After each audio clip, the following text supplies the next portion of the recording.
দুর্লভ নর জনমিয়া যদি বহু করণীয় বর্তমান আছে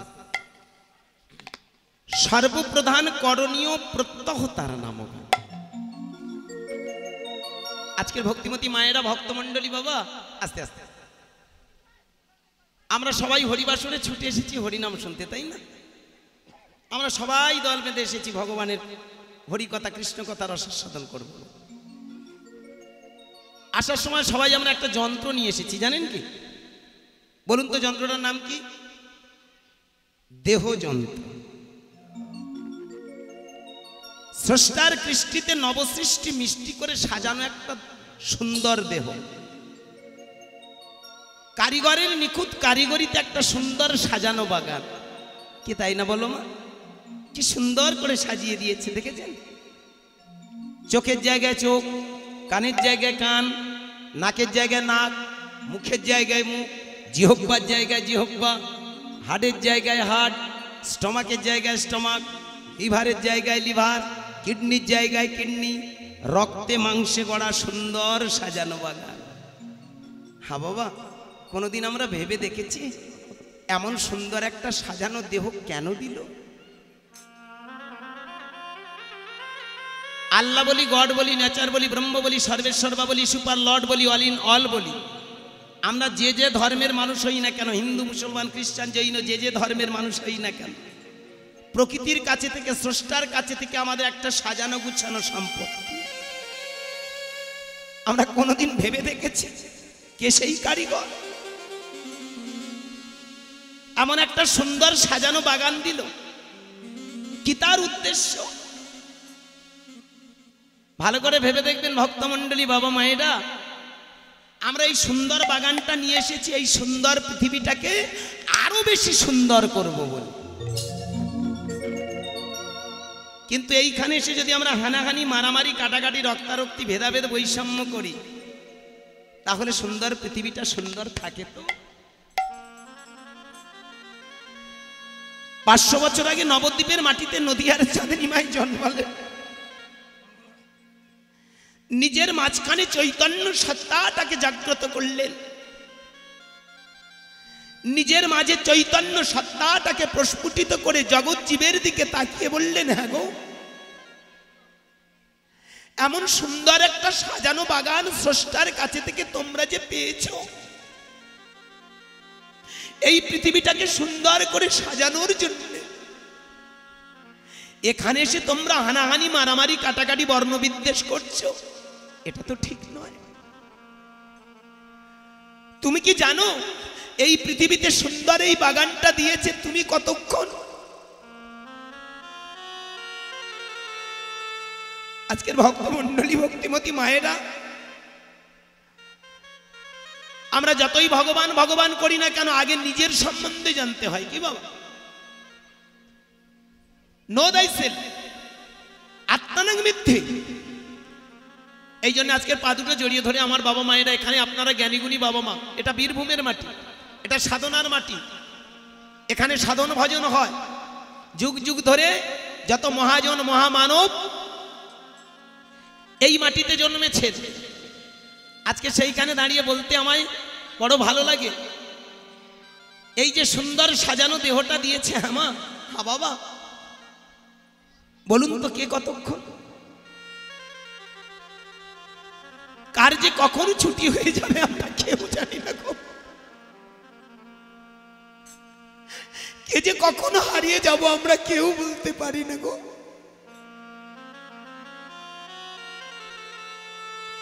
কেহ মরে 10 মাসে, কেহ মরে গর্ভবাসে, কেহ ভূমি পরশ করি মাত্র।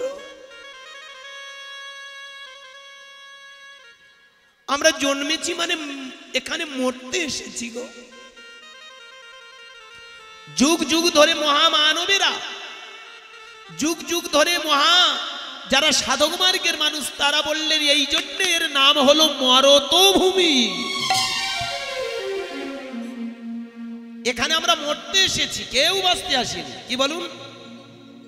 সাধক হই, শয়তান হই, রাজা হই, মহারাজ হই, উকিল, ব্যারিস্টার, ডাক্তার হই, নিঃস্ব অসহায় রাস্তার ভিখারি হই, সবাই একদিন হারিয়ে যাব।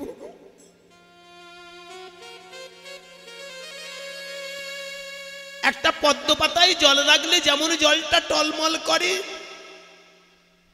আমাদের জীবনের কার যে কখন ছুটি হয়ে যাবে আমরা কেউ বলতে পারি না গো।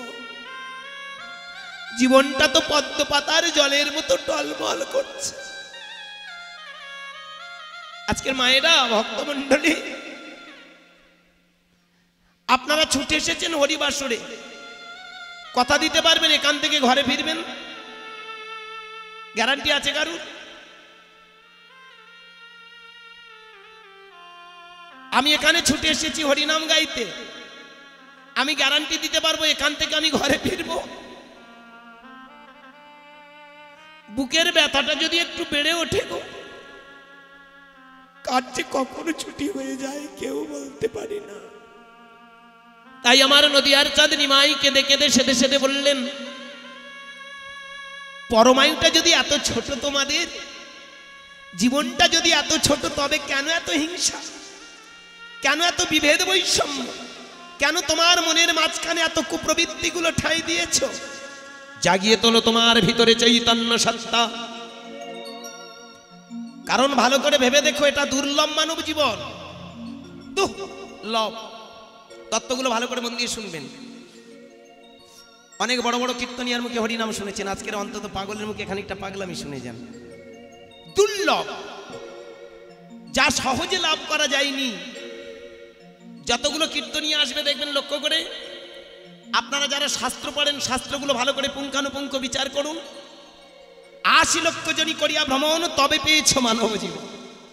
স্থাবর ত্রিংশতি লক্ষস্য জলেন্য নবলক্ষ ত্রিমিদশ লক্ষস্য রুদ্রলক্ষস্য পক্ষিণো পশমবিংশ লক্ষস্য চতুর্লক্ষান্ত মানবা।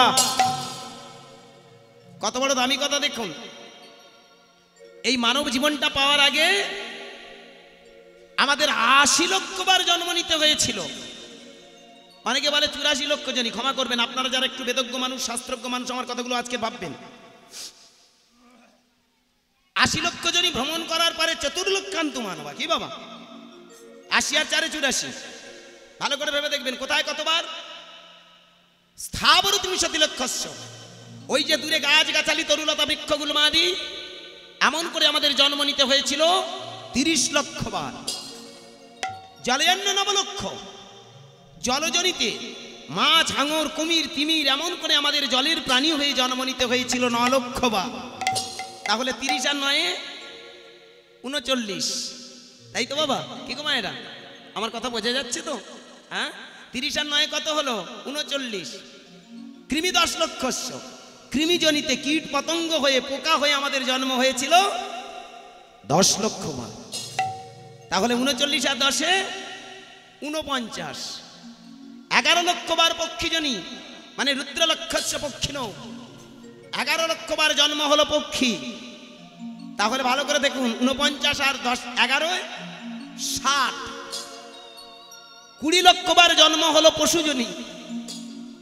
ওই যে দূরে আমরা দেখতে পাই গরু, ছাগল, ওই যে বাঘ, সিংহ রূপে, হরিণ রূপে, বিভিন্ন পশু রূপে আমাদের জন্ম হয়েছিল কতবার? ২০ লক্ষ বার। মোট তাহলে ৮০ লক্ষ বার। বলুন আজকে দিনে এই যারা লেখাপড়া শিখেছে, দু কলম পড়াশোনা করছে, এই কথাগুলো তাদের কানে যদি বলা হয় ৮০ লক্ষ জনই ভ্রমণ করে তুমি মানব জীবন পেয়েছ, বিশ্বাস করবে? কি বাবা, এখন বিজ্ঞানের যুগে ছেলে, আমরা যারা দু কলম স্কুল কলেজে পড়াশোনা করেছি, কি গো মায়েরা, আগেকার কথা বাদ দিন, তখনকার মানুষ প্রচন্ড বিশ্বাস করত। আর এখন দেখবেন, জানা দেখবে নিজ নয়নে, বিশ্বাস করো না কারুর বচন। কি বলুন, একটা বিজ্ঞানের ছেলেকে বোঝাতে খুব ক্রাইসিস বেঁধে যাবে। এখানে আপনারা যারা হাই এডুকেটেড, আমার উচ্চশিক্ষিত বাবা মা আছেন, আজকে দেখবেন আজ থেকে ২০ বছর আগে পড়াশোনা ছিল না, ছিল মা? বলুন, এখানে অনেক বাবা মায়েরা আছেন যাদের এক কলম লেখাপড়া নেই। এখনো দেখবেন অনেকে ব্যাংকে টাকা তুলতে গিয়ে টিপ ছাপ দেয় না?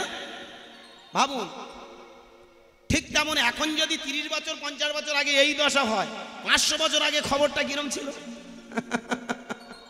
কি ভালো করে ভাবুন। আজকে দিনে শিক্ষিত ছেলেরা এই কথাগুলো বললে কেউ মেনে নেবে বাবা? বলবে শালারা বসে বসে গাঁজা খেয়েছে আর লিখে চলে গেছে, ওইগুলো আমরা বিশ্বাস করবো? গালাগাল দুটো ঠুকে দেবে না বলুন? আমি পা দুটো জড়িয়ে ধরে বলবো, বন্ধু, এডুকেশন ইজ নট ইনফরমেশন। লেখাপড়া প্রকৃত তথ্য দেয় না। আজকের আমরা যারা লেখাপড়া শিখেছি, শিক্ষিত হয়েছি, ক্ষমা করবেন, তথাকথিত আজকের যারা আমরা পড়াশোনা শিখেছি, এটা হলো পুঁথিগত বিদ্যা। আর তৎকালীন যুগে যে মানুষগুলো শিক্ষা লাভ করত, তাদের ছিল আধ্যাত্ম বিদ্যা। ভালো করে ভেবে দেখবেন, রামকৃষ্ণ কোন ক্লাস পর্যন্ত পড়েছিল? কি গো ভাই, এটা কীর্তন তো শোনেন, কীর্তন আজকের একটা অন্য জায়গায় আমি নিয়ে এসেছি। অনেক ধরনের কীর্তন শুনেছেন, আজকের অন্য কায়দায় কীর্তন করে রেখে যাব। লেখাপড়া তো শিখেছেন আপনার আসতে, আমরা তো লেখাপড়া শিখেছি। রামকৃষ্ণ ঠাকুর কোন ক্লাস? কোনো MA pass, BA pass, BCom pass, কোনো পিএইচডি আছে কি? কোনো গ্র্যাজুয়েশন কমপ্লিট? খুব ভালো করে ভাবুন। অথচ জানেন 2001 সালে একটা প্রশ্ন হয়েছিল, who is best of philosopher? সব থেকে বড় দার্শনিক কে? অ্যারিস্টটল, প্লেটো, সক্রেটিস, কে সব থেকে বড় দার্শনিক? সেখানে এক বাক্যে সবাই মিলে মেনে নিলেন, best of philosopher in the world Ramakrishna Paramahamsadev. যার মুখের কথাটা বেদ বাক্য। আজকের যে যত পিএইচডি করুক, যে যত উচ্চ শিক্ষিত হোক, এক বাক্যে মাথা নত করে মেনে নেবে যে না, একটা দামি কথা। তাহলে ভাবুন তো তার কোন শিক্ষা ছিল? তার দাদা বারবার করে একটাই কথা বলতো, কি রে স্কুলে যাবি না, লেখাপড়া শিখবি না? দাদা, যে লেখাপড়া মানুষকে মানুষ করে তোলে না দাদা, যে লেখাপড়া শুধুমাত্র চাল কলার জন্য মানুষকে ঠকায়, যে লেখাপড়া মনুষ্যত্বের বিকাশ হয় না, আমি ওই লেখাপড়া চাই না। আমি সেই শিক্ষা চাই যে শিক্ষা লাভ করলে নিজের আত্মিক উন্নতি হয়, জগৎ জীবের কল্যাণ হয়। নিতাই গৌর হরি বল, হরি বল, হরি বল। হ্যাঁ বাবা, আজকের আমি শিক্ষিত সমাজকে ছোট করছি না বাবা, আমার কথাটা ভালো করে ভেবে দেখবেন। সে যুগে সেই মহান ব্যক্তিটা জানেন, উদাত্ত কণ্ঠে চিৎকার করে বলেছিলেন, এ জগতে সব থেকে বড় শিক্ষা হলো আধ্যাত্ম শিক্ষা। দিন রাত মা মা বলে কেঁদেছে, দিন রাত মা মা বলে চোখের জল ফেলেছে, দেখেছেন? তাতেই তার জীবনও ধন্য হলো।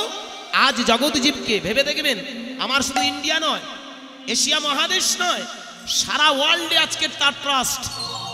কি বন্ধু, কি বাবা, আপনারা যারা একটু হাই এডুকেটেড দেখেছেন, সারা বিশ্বের মাটিতে এখন রামকৃষ্ণ ঠাকুরের প্রচার অভিযান চলছে। তো সেইখানে দেখুন কোন শিক্ষা শ্রেষ্ঠ? আধ্যাত্ম শিক্ষা। তাহলে বেদের যুগে পড়াশোনা ছিল না, বেদের যুগে তখনকার মানুষ লেখাপড়া শেখেনি, কিন্তু তাদের আধ্যাত্ম বিদ্যা ছিল।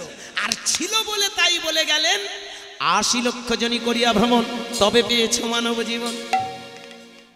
কত বড় দামি কথা, দেখেছেন? আমা আজকের ভেবে দেখবেন, ধরুন আমি একটা বিজ্ঞানের ছেলে, আমি যেটা দেখি না সেটা মানি না। এইবার ধরুন 1 গ্লাস জল, আপনি একটা বিজ্ঞানের ছেলে, আপনি একটা বিজ্ঞানের মেয়ে, পড়াশোনা শিখেছেন, আপনার হাতে 1 গ্লাস জল দেওয়া হল, আর ওই জলটা হাতে দিয়ে যদি আমি বলি ওই জলের মধ্যে 1000 মাইক্রোবস আছে, জীবাণু আছে, কি আপনি মেনে নেবেন? কি বাবা, আমি যদি বলি যে আপনাকে জলটা আমি যে দিয়েছি যেটা খাওয়ার জন্যে, ওই জলের মধ্যে 1000 জীবাণু আছে, আপনি তো দেখতে পাচ্ছেন, মেনে নেবেন কি? মেনে কখন নেবেন? যদি হাই পাওয়ারের কোনো লেন্স ওখানে দেওয়া যায়, যেটাকে অনুবীক্ষণ যন্ত্র বলা হয়। কি বাবা, ওই অনুবীক্ষণ যন্ত্রটা যদি ফেলে দেওয়া যায়, তখন দেখবেন ওর ভিতরে কতগুলো জীবাণু আছে সেটা বলতে দেরি হয় না। ঠিক তেমন ভালো করে ভেবে দেখবেন, এখনকার দিনে যাদেরকে বলা হয় বিজ্ঞানী, তখনকার দিনে তাদেরকে বলা হতো মুনি ঋষি, যাদেরকে বলা হতো সত্যদ্রষ্টা, যাদেরকে বলা হতো ঋষি। তারা দিনের পর দিন, রাতের পর রাত, বছরের পর বছর ওই নিরালা নিরিবিলি, কখনো বনে, কখনো পাহাড়ে, গিরিগহ্বরে তারা বসে বসে নিজেদের ভিতরে হাই পাওয়ারের লেন্স বানিয়েছিল। সেই লেন্সটা কোথায় থাকে?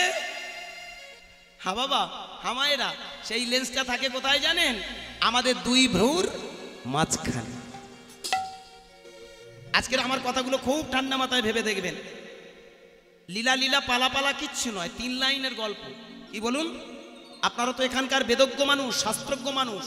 আমরা যারা কীর্তন করি 3 লাইনের গল্পটাকে ফুলিয়ে ফাঁপিয়ে নেচে কুঁদে হেসে বিভিন্ন গান লাগিয়ে 3 ঘন্টায় 60-70 1 লাখ কামিয়ে নিয়ে চলে যাচ্ছে। আমি সেইখানে দাঁড়িয়ে বলবো আমার কীর্তনটা শুনুন।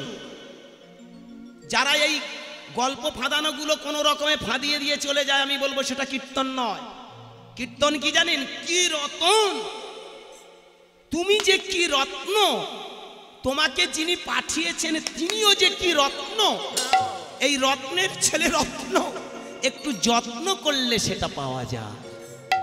তাই তো নিমাই চাঁদ 500 বছর আগে হরিনামটা দিল। কেন দিলেন জানেন? তিনি দেখলেন বেদের যুগে মানুষ বসে বসে সাধন ভজন করে যেমন তাদের থার্ড আই জাগ্রত হয়েছিল, তবেই তারা বুঝেছিল এই পৃথিবীর চালচিত্র, তবেই তারা বুঝেছিল মানব জীবনের কি কর্ম করা উচিত, কি কর্ম করা উচিত নয়।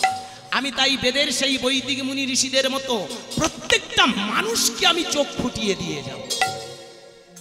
আজকের এখানে বাবা মায়েরা আপনারা হরিনাম শুনতে এসেছেন কেন? আমি তো টাকা নিয়ে চলে যাব, 3 ঘন্টা গান গাইবো বা 3.5 ঘন্টা, সর্বোচ্চ 4 ঘন্টা গান গেয়ে চলে যাব। বলুন, আমার ধান্দায় আমি এসেছি, আপনারা কিসের জন্য এলেন? ক্ষমা করবেন, আমার কথাগুলো একটু কাট, অনেকের কাছে হয়তো শ্রুতিকটু লাগতে পারে, একটু ভেবে দেখবেন। আপনারা কেন এসেছেন? এত টাকা খরচ করে আমার এই যে বাবা ঠাকুররা যারা গভর্নিং কমিটির মধ্যে ইনভলভ আছেন, এত টাকা খরচ করে পাড়ায় পাড়ায় ভিক্ষা করে হাতে ধরে পায়ে ধরে বলছে দাও না 10 টাকা। যে 10 টাকা দেয় না তার হাতে ধরে দাও বাবা 20 টাকা দাও। যে 50 টাকা দিচ্ছে পায়ে পড়ি 100 টাকা দাও। এই এত কষ্ট করে এই যে হরিবাসরটা নির্মাণ কেন করা? একটু ফুর্তি করবো বলে, একটু দুটো ভালো গান শুনবো বলে, একটু আনন্দ করবো বলে বছরে করতে হয়। তাই পুণ্যের আশায় মরে গেলে স্বর্গে চলে যাব, এসব আমাদের মতো সিটিং বাজদের কথা। যারা বলে হরিনাম শুনলে পুণ্য হয়, আমি বলবো সেটা আমাদের মতো ধর্মযাজকদের চিটিংবাজি কথা।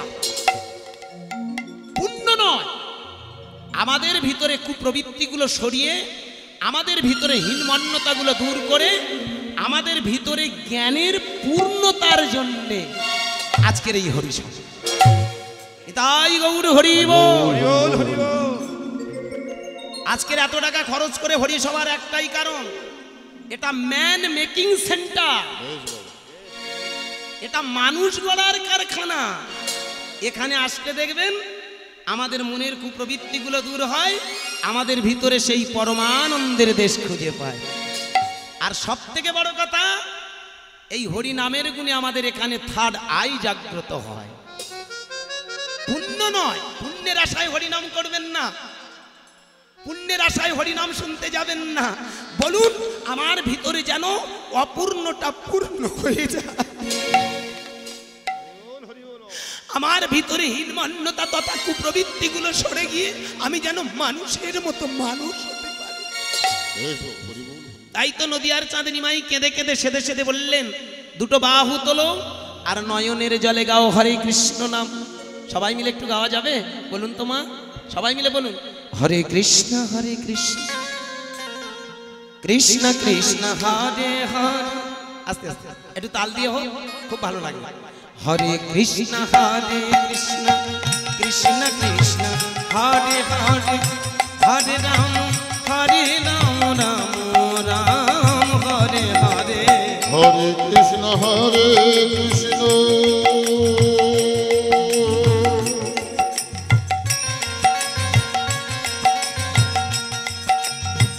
কৃষ্ণ কৃষ্ণ হরে হরে।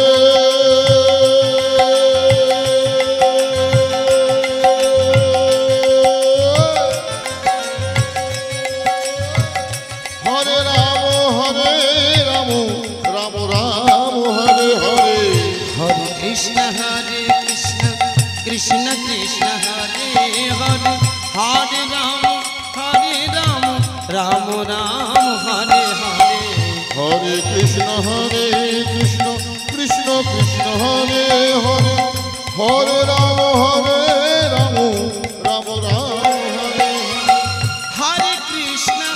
কৃষ্ণ কৃষ্ণ কৃষ্ণ হরে হরে হরে রাম রাম রাম হরে হরে হরে কৃষ্ণ কৃষ্ণ কৃষ্ণ হরে হরে হরে রাম রাম রাম রাম হরে হরে হরে কৃষ্ণ কৃষ্ণ কৃষ্ণ হরে হরে নিতাই গৌর প্রেমানন্দে হরে রাম হরে হরে হরে কৃষ্ণ কৃষ্ণ কৃষ্ণ হরে হরে হরে রাম রাম রাম হরে হরে जय जय भगवान श्री चैतन्य महाप्रभु की জয় जय जय गौरांग महाप्रभु की जय जय निताई चांद की জয় अपन अपन गुरु की जय। हरि नाम की जय। महामंत्र की जय। जगत जीव की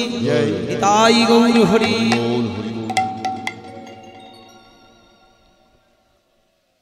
जय श्री राधे ভালো করে আজকের আমার কথাগুলো একটু ভেবে দেখবেন নিমাই চাঁদ হরিনামটা দিল কেন তাহলে আমাদের ভিতরে থার্ড আই জাগ্রতের জন্য আপনি যত হরিনাম করবেন জানি না আসতে কোন কৃষ্ণকে খুঁজে পাবেন জানি না কোন ভগবান আপনার সামনে দাঁড়াবে কিনা সেটা পরে জানি না আমরা কেউ দেখিনি দেখতে পেয়েছি বাবা এখানে আমার মায়ের মা এতদিন তো হরিনাম শুনেছেন আমার বয়স আর কত 42 মাত্র 42 আপনাদের বয়স তো 50 60 70 80 170 গোড়ায় একজনা কেউ বলতে পারবেন আমি ভগবান দেখেছি একটু হাত তুলুন দেখি যারা মঠ মন্দিরে বাবাজি হয়ে সাধু হয়ে মঠ মন্দিরে বসে আছেন কত নিরামিষ খেয়েছেন হ্যাঁ কত মালা তিলক ধারণ করে মঠ মন্দিরে বসে আছেন একজনা বলতে পারবেন আমি ভগবান দেখেছি